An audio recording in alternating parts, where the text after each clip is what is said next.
ಹರೇ ಕೃಷ್ಣ. ಭಗವದ್ಗೀತೆ ಅಧ್ಯಾಯ 1. ಶ್ಲೋಕದ ಅನುವಾದ ಹಾಗೂ ಶ್ಲೋಕದ ಭಾವಾರ್ಥ. ಶ್ಲೋಕ 40. ಅಧರ್ಮಾವಿರ್ಭವಾತ್ ಕೃಷ್ಣ ಪ್ರದುಷ್ಯಂತಿ ಕುಲಸ್ತ್ರೀಯಃ ಸ್ತ್ರೀಷು ದುಷ್ಟಾಸು ವಾರ್ಷ್ಣೇಯ ಜಾಯತೆ ವರ್ಣಸಂಕರಃ. ಅನುವಾದ.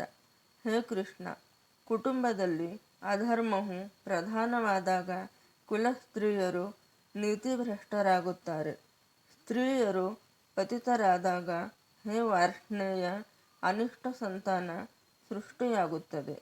ಭಾವಾರ್ಥ. ಯುದ್ಧವಾದರೆ ಅದರಿಂದ ಯುವಕರೆಲ್ಲರೂ ಸಾಯುತ್ತಾರೆ. ಅಧರ್ಮವು ಸಮಾಜವನ್ನು ಆಕ್ರಮಿಸುತ್ತದೆ. ಯುವಕರಿಲ್ಲದ ಸಮಾಜವು ಸೃಷ್ಟಿಯಾಗುತ್ತದೆ. ಸಾಮಾಜಿಕವಾಗಿ ಸ್ತ್ರೀಗೆ ಭದ್ರತೆಯಿಲ್ಲದಂತಾಗುತ್ತದೆ. ಅದರ ಪರಿಣಾಮ ಆಕೆಯ ಮುಗ್ಧತೆಯನ್ನು ದುರುಪಯೋಗಪಡಿಸಿಕೊಳ್ಳಲಾಗುತ್ತದೆ. ವರ್ಣಸಂಕರ ಎಂದರೆ ಜೀವದ ಬಣ್ಣ ಅಥವಾ ಸ್ವಭಾವ ಹಾಳಾಗುವುದು. ಹೆಣ್ಣಿಗೆ ಬಲವಂತವಾಗಿ ಯಾವುದೇ ಒತ್ತಡ ಹೇರಬಾರದು ಎಂದು ಶಾಸ್ತ್ರಗಳಲ್ಲಿ ಉಲ್ಲೇಖವಿದೆ. ಏಕೆಂದರೆ ಅದು ಅವಳ ಗರ್ಭಕೋಶದ ಮೇಲೆ ಪರಿಣಾಮ ಬೀರುತ್ತದೆ. ಅದರ ಪರಿಣಾಮ ಹುಟ್ಟುವ ಮಗುವಿನ ಮೇಲೆ ಆಗುತ್ತದೆ. ಮುಂದಿನ ಸಂತಾನದ ಮೇಲೆ ಘೋರ ಪರಿಣಾಮ ಉಂಟಾಗುತ್ತದೆ. ಯಾರ ಮಾತನ್ನೂ ಕೇಳದ, ಯಾರ ನಿಯಮಕ್ಕೂ ಬಗ್ಗದ ಸಂತತಿ ಹುಟ್ಟುವ ಸಾಧ್ಯತೆ ಇದೆ. ಇದು ಇಲ್ಲಿ ಅರ್ಜುನ ಹೇಳುತ್ತಿರುವ ವರ್ಣಸಂಕರ.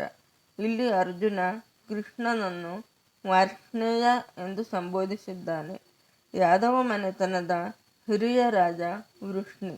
ಆ ವಂಶದಲ್ಲಿ ಅವತರಿಸಿದ ಕೃಷ್ಣ ವಾರ್ಷ್ಣೇಯ. ಈ ಹೆಸರಿನ ಬಗ್ಗೆ ವೇದದಲ್ಲಿ ಉಲ್ಲೇಖವಿದೆ.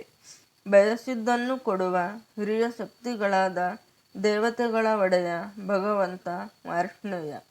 ಬದುಕಿನಲ್ಲಿ ಶಾಂತಿ, ಶ್ರೇಯಸ್ಸು ಮತ್ತು ಆಧ್ಯಾತ್ಮಿಕ ಮುನ್ನಡೆಗಳನ್ನು ಸಾಧಿಸಲು ಮಾನವ ಕುಲದಲ್ಲಿ ಅನಿವಾರ್ಯವಾದ ಮೂಲಾಧಾರವೆಂದರೆ ಒಳ್ಳೆಯ ಜನತೆ. ಮಕ್ಕಳಿಗೂ ಸ್ತ್ರೀಯರಿಗೂ ಕುಟುಂಬದ ಹಿರಿಯರಿಂದ ರಕ್ಷಣೆಯು ಅಗತ್ಯ.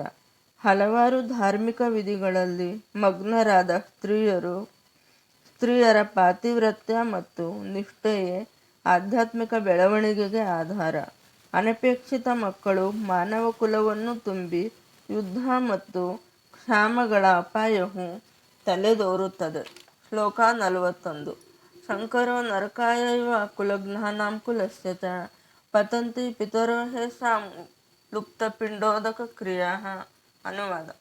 ಬೇಡದ ಜನತೆಯ ಸಂಖ್ಯೆ ಹೆಚ್ಚಿದರೆ ಅದು ಸಂಸಾರವನ್ನು ಮತ್ತು ಸಂಸಾರದ ಸಂಪ್ರದಾಯವನ್ನು ನಾಶಗೊಳಿಸಿದವರ ಬದುಕನ್ನು ನರಕ ಸದೃಶ ಮಾಡುತ್ತದೆ.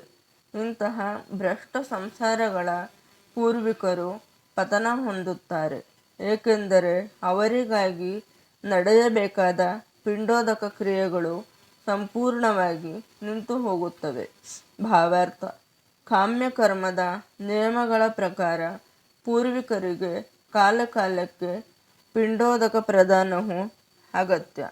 ಈ ಪ್ರದಾನವನ್ನು ವಿಷ್ಣು ಪೂಜೆಯ ಮೂಲಕ ಮಾಡಲಾಗುತ್ತದೆ. ಏಕೆಂದರೆ ವಿಷ್ಣುವಿನ ಪ್ರಸಾದ ಸೇವನೆ ವ್ಯಕ್ತಿಯನ್ನು ಎಲ್ಲ ಪಾಪಕರ್ಮಗಳಿಂದ ಮುಕ್ತಗೊಳಿಸುತ್ತದೆ. ಪಿಂಡ ಪ್ರದಾನ ಎಂದರೇನು, ಅದರ ಮಹತ್ವ, ಅದು ಯಾರಿಗೆ ಹೋಗಿ ಸೇರುತ್ತದೆ ಎನ್ನುವುದನ್ನು ನಾವು ಇಲ್ಲಿ ಅರ್ಥ ಮಾಡಿಕೊಳ್ಳಬೇಕು. ನಾವು ಹಾಕುವ ಪಿಂಡ ಸತ್ತ ಜೀವಕ್ಕೆ ನೇರವಾಗಿ ಹೋಗಿ ಸೇರುವುದಿಲ್ಲ. ಜೀವ ತನ್ನ ಕರ್ಮಾನುಸಾರ ತಾನು ಹೋಗಬೇಕಾದ ಕಡೆಗೆ ಹೋಗುತ್ತದೆ. ನಾವು ಪಿಂಡ ಹಾಕುವುದು ಪಿತೃದೇವತೆಗಳಿಗೆ. ಇದೊಂದು ದೇವತಾಗಣ.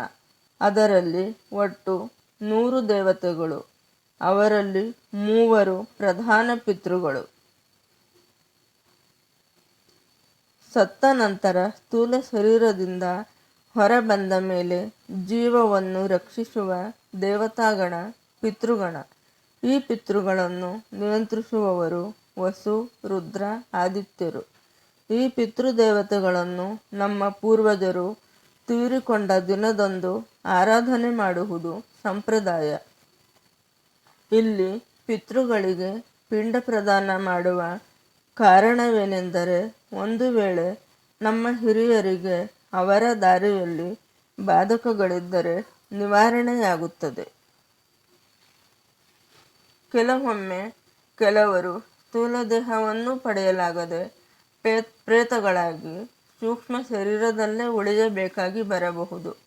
ಪ್ರಸಾದದ ಉಳಿದ ಭಾಗವನ್ನು ವಂಶಜರು ಪಿತೃಗಳಿಗೆ ಅರ್ಪಿಸಿದಾಗ ಪಿತೃಗಳಿಗೆ ಪ್ರೇತ ಅಥವಾ ಬೇರೆ ಬಗೆಯ ಯಾತನಾಮಯ ಅಸ್ತಿತ್ವದಿಂದ ಬಿಡುಗಡೆಯಾಗುತ್ತದೆ.